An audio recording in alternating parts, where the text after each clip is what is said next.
Hi, it's Jeffrey Cohen, Chicago Quantum, president and founder of U.S. Advanced Computing Infrastructures. If you're in Highland Park, Illinois, we're a registered investment advisor. We're able to serve anyone in Illinois and up to 5 customers at a time in any of the other 49 states or possessions of the United States. So we spend all our time looking at the markets. We run models. We do analysis for clients. We do prepackaged analysis that we sell. And in general, I sit around and look at the market and I make videos for you. So, what do we find? Today was so interesting, I'm making a second video. So, the first thing I want to tell you is the market was risk off. Everyone was crying like a big baby this morning, including us, that said, oh, the market, it's terrible, risk off, run away, right? And in fact, it was up a little, it was down, it was up, it was down. This is today, S&P 500. And so, okay, but what I find interesting is somehow at the end of the day, the market just cruised higher.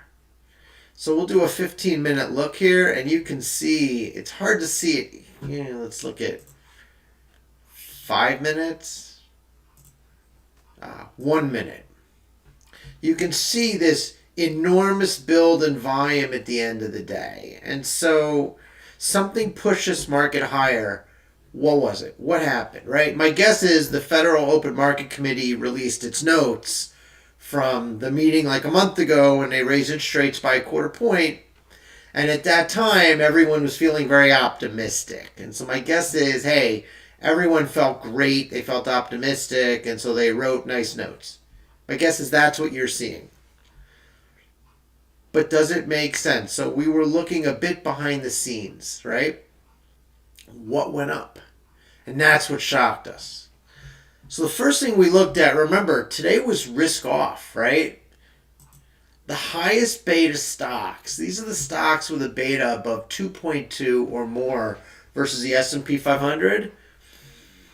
And the median gain looks like it's right around 1%. And so, yeah, risky stocks went up.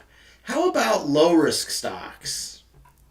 Yeah, they went maybe not down, but average gain maybe minus 0.1.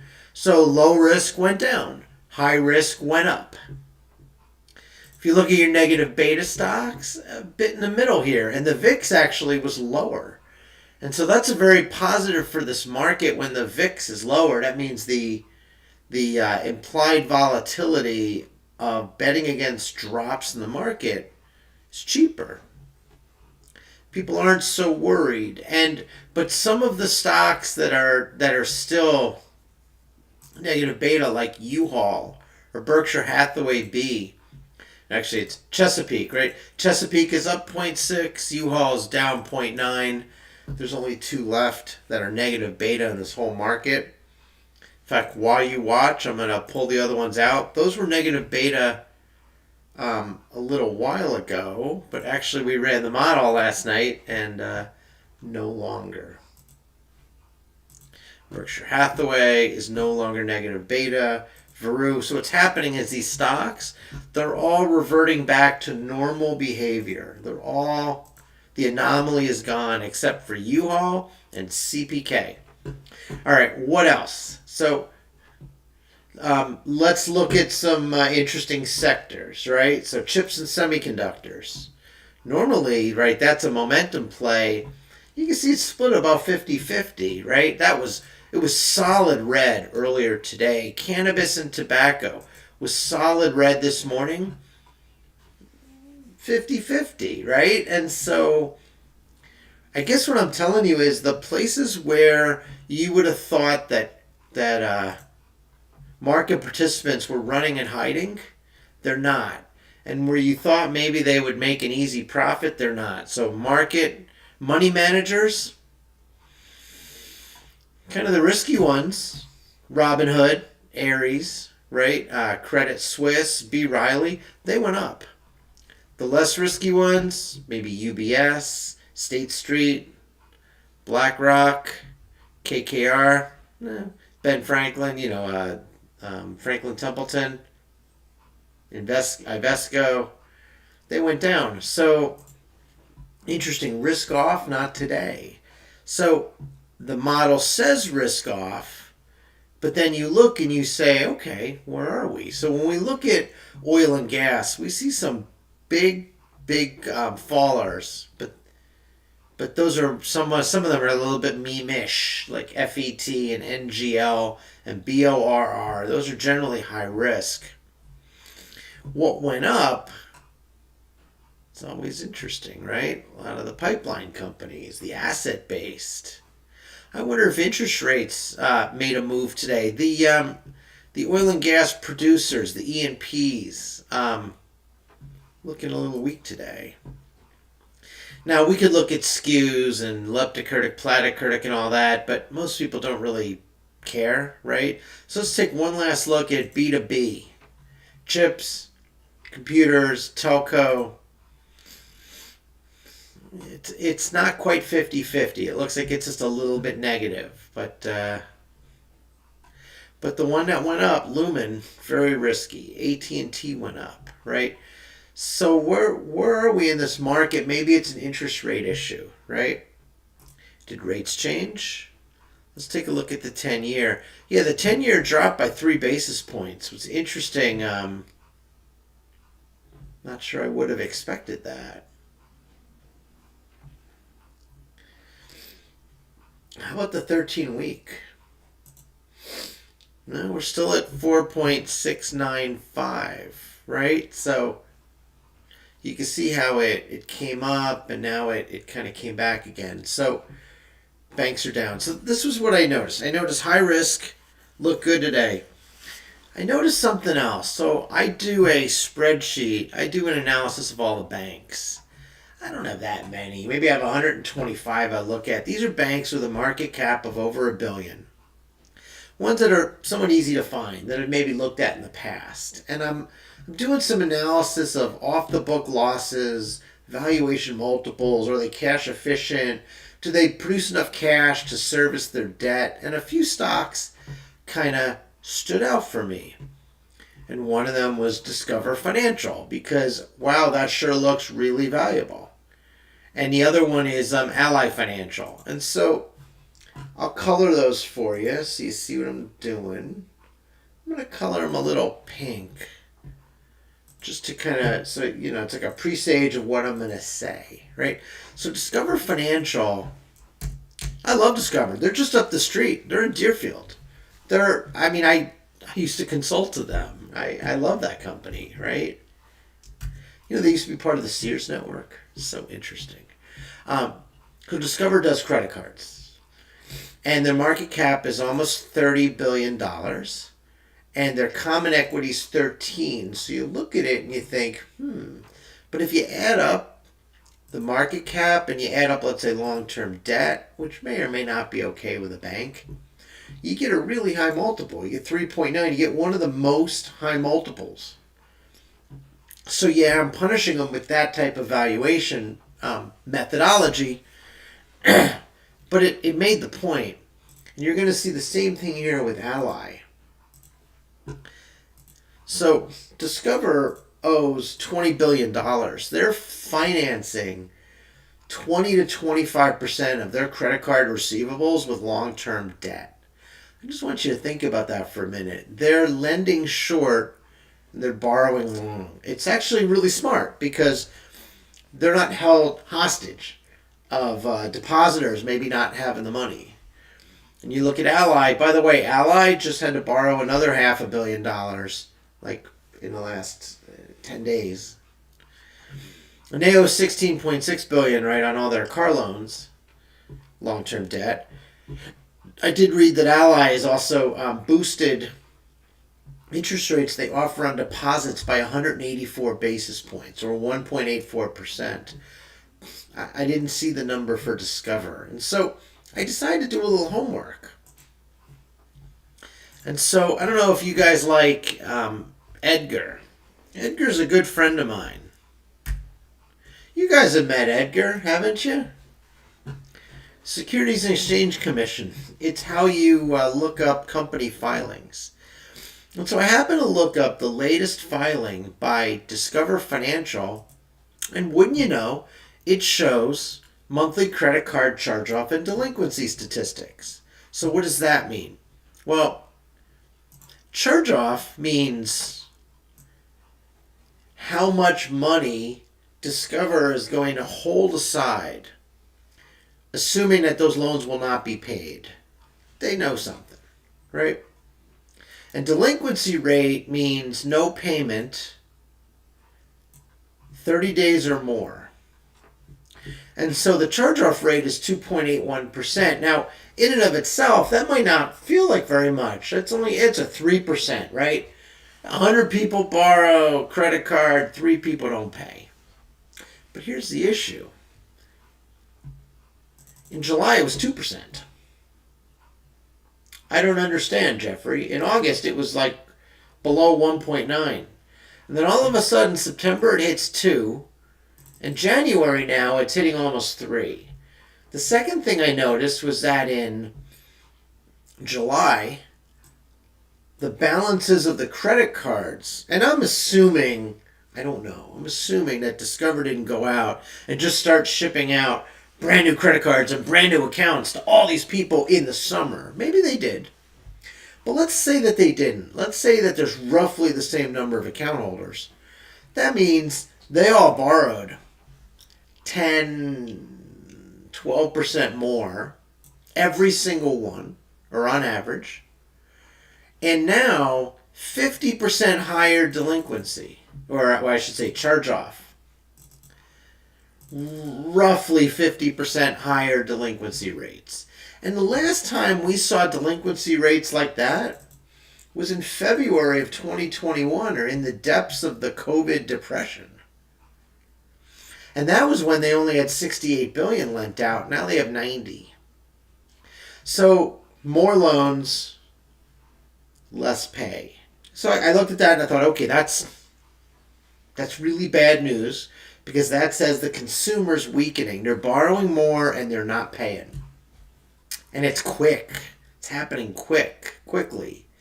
So I said, well, what's another company? Hey, Edgar, what's another company that makes consumer loans that's really clean and easy to look at? Ally Financial. They make car loans. They used to be, I think, GMAC, General Motors Acceptance Corp., but now they really lend money to, 4,600 dealers. They have tons of dealers that they can make loans through. Ally Financial. I didn't see any good filings here, so I had to dig a little deeper, and I pulled up Ally Financial's fourth quarter. So I'm looking and I'm trying to find something that's going to help me to understand, right? Like, where are we? So for the year, 2.3 billion. Now I divide that by 4, I should be at around 600 million in pre-tax income. Oh, I'm at 445. So that's 3 quarters. That means my pre-tax income is down 25% from the annual run rate of this business. Okay? It's interesting. ROTCE, return on total capital employed, is down to under 11%, and it was 14.4 for the year. So I'm down 40%, but maybe because of the fact that it's the whole year, and I'm down 50% return on capital. So that doesn't sound good. I'm nervous. I'm very nervous about this. So I start to look, can I get some statistics? Can I see what's going on? There were a few things that popped up. Auto-originated yield went up 114 basis points. So they're charging 8.25% for a new car loan. 8.25%. It's not great. I remember when I first started out, my first Honda Civic, I was 21 years old, no real credit rating. I paid 9. 8.25% seems high. It's up 114 basis points. But then I got to look at this and I got to say, well, how much are they paying out? How much are they paying out for that money? I have to look really far down the spreadsheet here, down the presentation, to see the average retail portfolio deposit rate went up 184 basis points, or 1.84%. So the loan went up 1.14%, but the deposit went up 1.84. So I lost 0.7% of net interest income on every loan I made.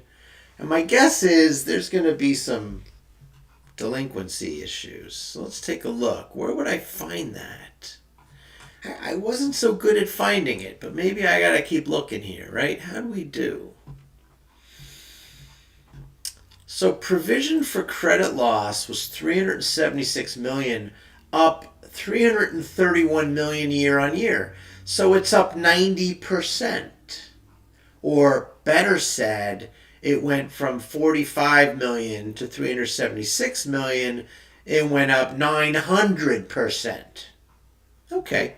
The fourth quarter retail auto charge-off rate is 1.66%, and it's up 1.18%. So what does that mean in English? It means if I borrowed a car, I'm writing off, I'm repoing. I'm writing off. You're not paying almost 2% of my car loans. Used to be 0.5% of a car loan, right? So let's see if that number equates somehow to Discover Financial. 1.66% up year on year, 1.2%. I go to Discover, I'm at 2.8%. So that's, and from a year, I'm up 1.05%. So basically up the same. I guess people pay their car note before they pay their credit card. That makes sense. I saw a guy delivering groceries in a beautiful Lexus today.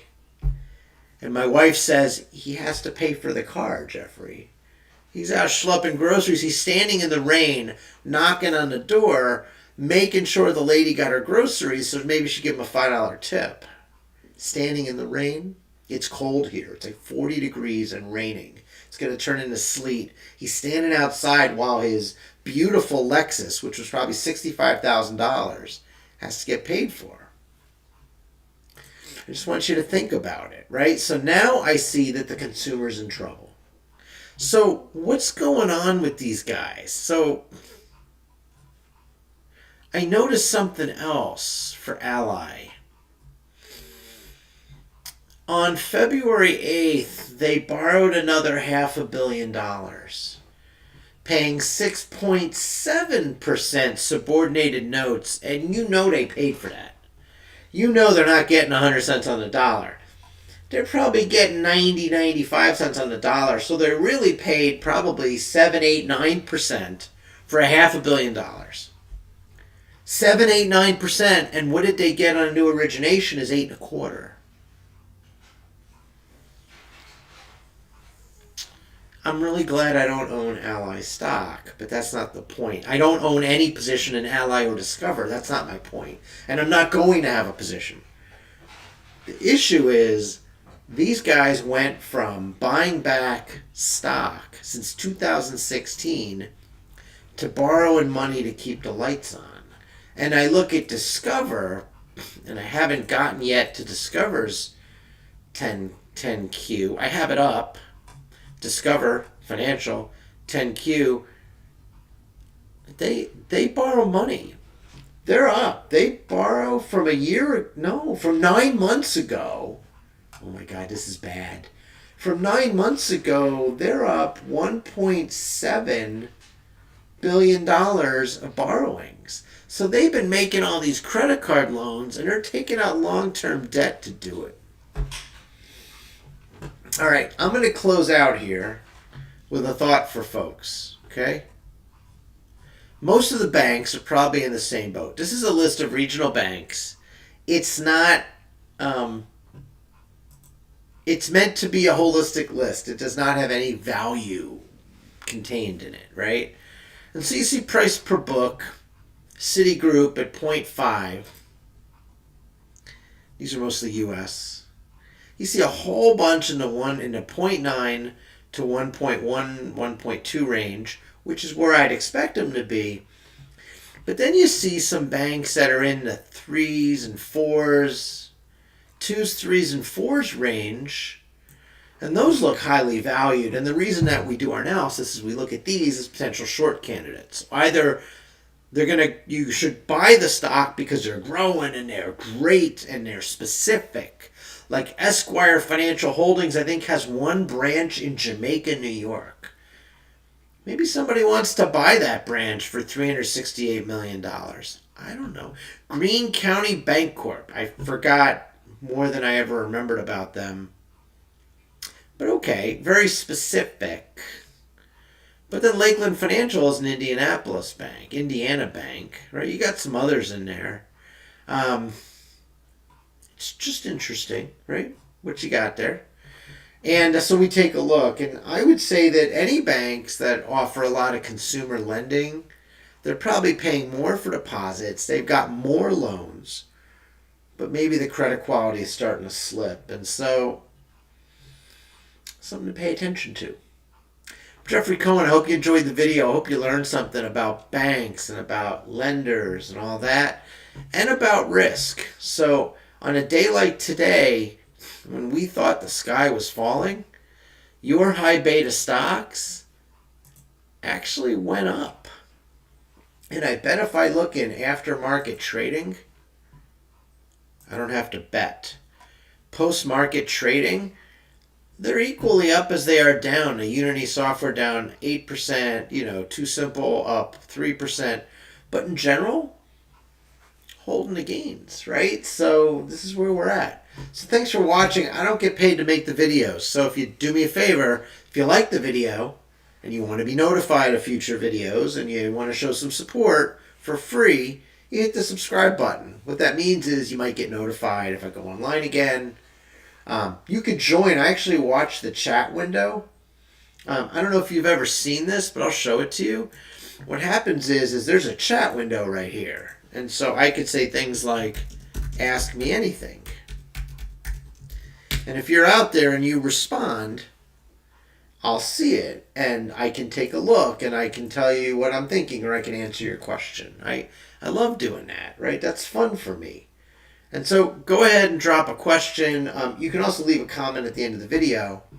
And please subscribe, and if you really like it, go on out to Twitter. Now this is big, right? This is if you made money because maybe you held Ally or you held Discover and you learned something you didn't know. You can tag us at Chicago_Quantum, and you could say, just watched a great video on YouTube. At Chicago_Quantum.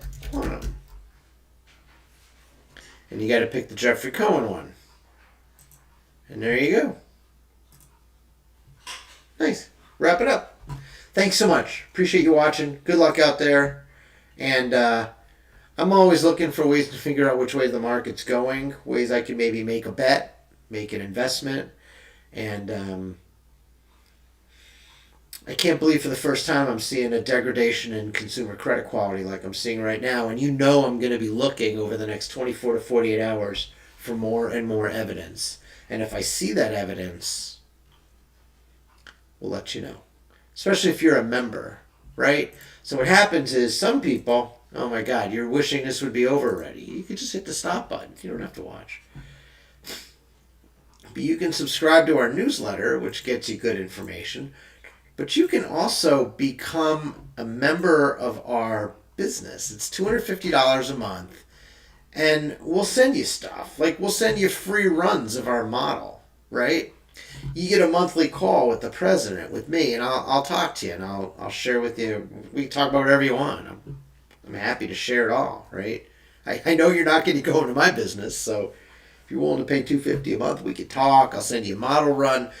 And in this case, I might actually summarize for you the banking spreadsheet and what we found and what banks look maybe like they're in pretty big trouble. And so that's how it works. That's how we make some money, right? That's how we keep the lights on. It's not cheap. Thanks so much. Appreciate it. good luck in the market. Please be careful and know that we are in a risk-off mode of the market. So take care. Bye-bye.